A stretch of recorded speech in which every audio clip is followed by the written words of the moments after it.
Je suis Madame Jeanne Kametiangwe, coordinatrice de l'organisation Femmes africaines pour la paix et le développement, FAPED-ANSTIG, et point focal d'Anil Fopusdi en RDC. La RDC est un pays dont le potentiel économique est considérable en termes de ressources extractives agricoles. Paradoxalement, 87,7% de la population vit avec moins de $2 par jour, ce qui classe la RDC parmi les pays pauvres. La RDC est en outre un pays dévasté par les guerres internes et régionales qui s'évitent depuis plus de 20 ans. La sécurité de la population reste volatile, surtout dans l'est du pays où des groupes armés sont toujours actifs. Ces groupes armés se donnent aussi aux activités non écologiques, les braconnages et la déforestation, avec comme conséquence la disparition des espèces rares et les changements climatiques qui a des impacts sur le fonctionnement des écosystèmes, sur la propagation des maladies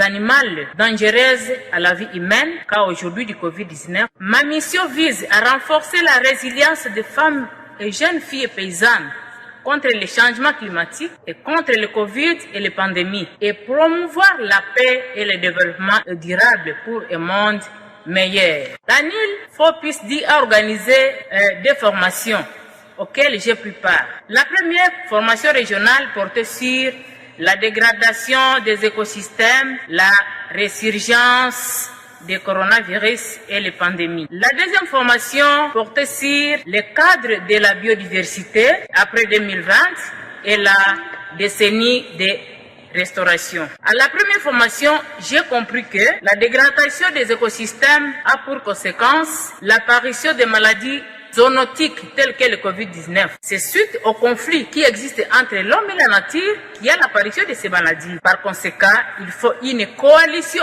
entre l'homme et la nature pour lutter contre le Covid-19 et les pandémies. Cette formation a mis aussi l'accent sur l'initiative de la résilience des jeunes Africains contre le Covid-19 et les pandémies. À la deuxième formation, j'ai compris que la restauration des écosystèmes peut aider à prévenir les catastrophes et atteindre une croissance verte en Afrique d'ici 2030.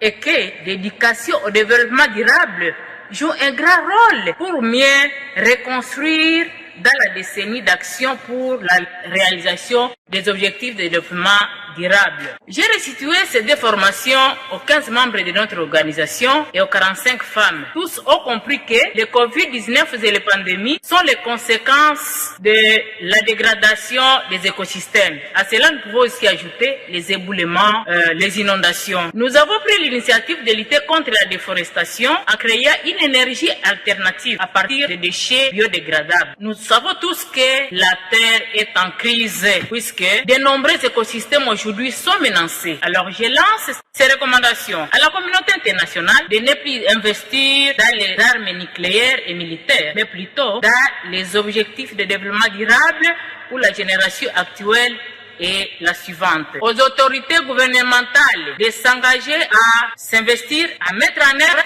les nouveaux pactes pour la nature et l'homme. Un accord mondial contraignant visant à réduire notre empreinte dans la nature et arrêter aussi d'investir l'extinction des espèces vivantes, de promouvoir aussi l'entrepreneuriat vert. Aux organisations de la société civile d'impliquer les femmes et les jeunes dans la restauration des écosystèmes.